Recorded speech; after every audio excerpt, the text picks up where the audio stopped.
Hi ഫ്രണ്ട്സേ, ഇത് കണ്ടോ മീനച്ചാറാണേ. നോക്കേ, കണ്ടോ തിളച്ചുകൊണ്ടേ ഇരിക്കുക കണ്ടോ.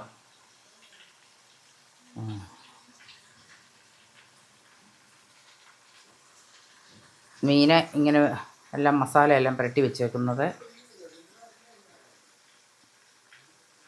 ഇനിയിപ്പോൾ ഇതെല്ലാം വറുത്ത് കോരിയിട്ട് അച്ചാറിന് വേണ്ടിയാണ് മീനച്ചാർ. കണ്ടോ,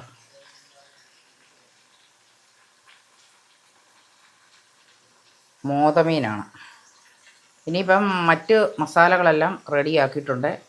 അതുകൂടി ചേർത്തിട്ട് ഇതിനകത്തോട്ട് തന്നെ അച്ചാറാക്കി എടുക്കും. ഇനി നിങ്ങളെ കാണിച്ചില്ലെന്ന് വേണ്ട, കണ്ടോ, ഇതാണ് മീനച്ചാർ.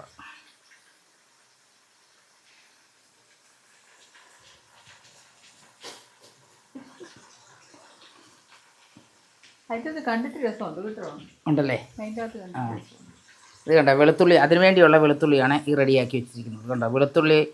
ഇഞ്ചി ആണെങ്കിൽ കൊണ്ടുവന്നില്ല, ഇഞ്ചിക്ക് വേണ്ടി വെയിറ്റ് ചെയ്തുകൊണ്ടിരിക്കുക. അന്നേരം ഇഞ്ചിയും കൊണ്ടുവന്നിട്ട് ഇത് ചെയ്തുകൊണ്ടിരിക്കുക. കണ്ടോ,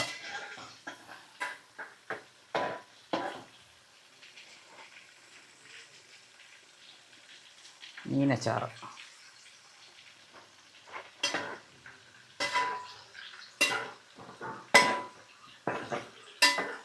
അല്ല, കോരുന്ന ഇതിനകത്ത് കോരി എടുക്കണം. ഇത് മൂത്ത് കഴിയുമ്പോൾ